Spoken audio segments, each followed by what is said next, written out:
नमस्कार दोस्तों, welcome to my Hindi channel. और आज के इस वीडियो में मैं आपको बताने वाली हूँ एक बहुत ही अनोखी कथा। ये बात है आनंद रामायण की। आनंद रामायण भी वाल्मीकि जी ने ही लिखी थी और उसमें बहुत सी कहानियाँ हैं ऐसी जो श्री राम के जीवन से जुड़ी हुई है। और एक ऐसी बात है जो कि बहुत ही इंटरेस्टिंग लगेगी आपको, सुन के आप हैरान भी हो जाएंगे। हम ये तो जानते हैं कि रावण ने माता सीता का अपहरण किया था और उठा के उन्हें अशोक वाटिका में ले गया था, लेकिन बहुत से लोग ये नहीं जानते कि रावण ने श्री राम की माता यानी कि दशरथ की पहली पत्नी कौशल्या का भी अपहरण किया था। जी हाँ, सुन के हैरान हो गए ना आप भी। ये मेंशन किया गया है आनंद रामायण में, जिसमें बताया गया कि एक बार रावण ब्रह्मा जी के पास गया ये पूछने कि उसकी मृत्यु का कारण क्या होगा।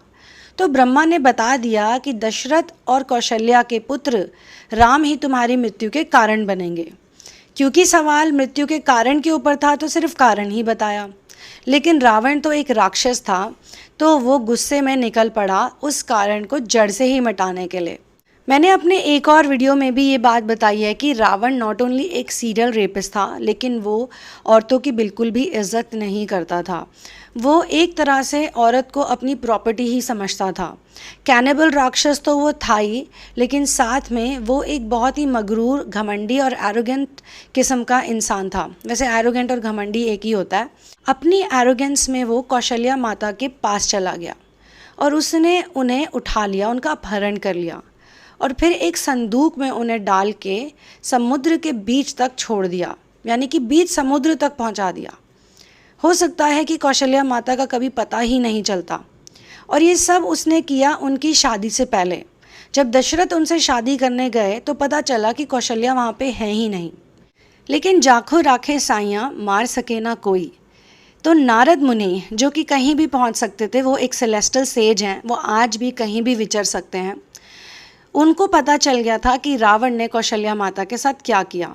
तो नारद मुनि ने जाके सबको बताया कि कौशल्या जी तो इस जगह पे हैं इस वक्त और उनको जल्दी से रेस्क्यू करना पड़ेगा। तो दशरथ अपनी आर्मी लेके वहाँ पे पहुँचे और उनको समुद्र के बीच से निकाला गया। वो संदूक में बंद थी और उस वक्त जीवित थी। जब रावण को पता चला कि दशरथ अपनी आर्मी भेज रहे हैं कौशल्या जी को बचाने के लिए, तो रावण ने भी अपनी डीमंस की, पिशाचों की एक सेना वहाँ पे भेज दी और एक बहुत बड़ा युद्ध हुआ उनके बीच में। दशरथ किसी तरीके से बच गए और एक वुडन प्लैंक पे जाके स्टेबल हो गए।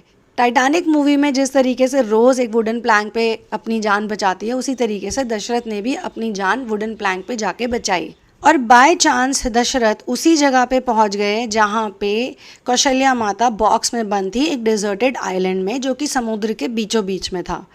उन्होंने उनको भी वहाँ से रेस्क्यू किया और बाकी सारे सेजेस भी जो नारद मुनि के साथ आए थे, उन्होंने भी इन दोनों को वहाँ से निकलने में मदद करी और फिर इमीडिएटली उनकी शादी हो गई। और आगे की कहानी तो और भी इंटरेस्टिंग है। ये सब होने के बाद रावण वहाँ पे पहुँचा ब्रह्मा जी के पास और बहुत ही ज़्यादा एटीट्यूड में और घमंड में बोलने लगा कि मैंने तो उन दोनों को ख़त्म कर दिया और अब आपकी प्रेडिक्शन जो है वो कभी भी सही नहीं हो पाएगी। रावण को यही लग रहा था कि शायद ये ब्रह्मा जी की प्रेडिक्शन है। पीछे से सबको सब कुछ पता चल ही गया था। तो उन्होंने दशरथ को और कौशल्या को उस बॉक्स में दोबारा से डाल दिया और फिर उसी बॉक्स को रावण के सामने प्रस्तुत किया और खोल के दिखाया कि ये देखो, दशरथ और कौशल्या तो इसी बॉक्स में है। जब रावण ने दोनों को जीवित देखा और मैरिड भी देखा तो वो और भी ज़्यादा गुस्सा हुआ, लेकिन इस बार वो ह्यूमिलिएटेड हो गया क्योंकि वो ब्रह्मा जी की प्रेजेंस में ही था। उसने ये ठान लिया था कि मैं इन दोनों को मार के ही छोड़ूंगा। लेकिन एक बार फिर मंदोदरी आ गई। हम सब ये जानते हैं कि मंदोदरी ने अशोक वाटिका में भी सीता जी का बहुत साथ निभाया था और रावण को सीता जी से बार बार वो दूर ले जाती थी।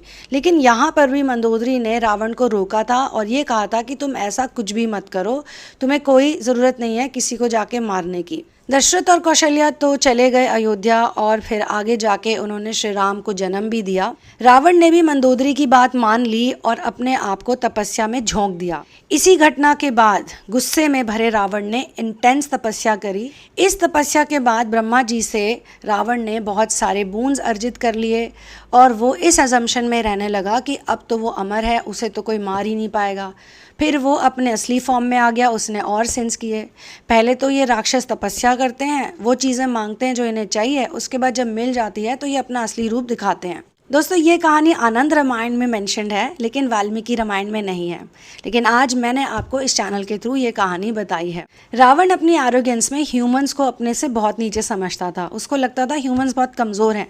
तो जब ब्रह्मा से वरदान मांगा तो उसने ह्यूमंस के लिए कुछ बोला ही नहीं, क्योंकि उसको लगता था ह्यूमंस तो उसे वैसे भी कुछ नहीं कर पाएंगे। देखिए इसी एरोगेंस के चक्कर में बाद में वो मर गया, क्योंकि विष्णु जी ने राम का अवतार एज अ ह्यूमन बीइंग लिया। अब ये स्टोरी आनंद रामायण में तो है, लेकिन वाल्मीकि रामायण में नहीं है, इसलिए कई स्कॉलर्स इसको रिजेक्ट भी करते हैं।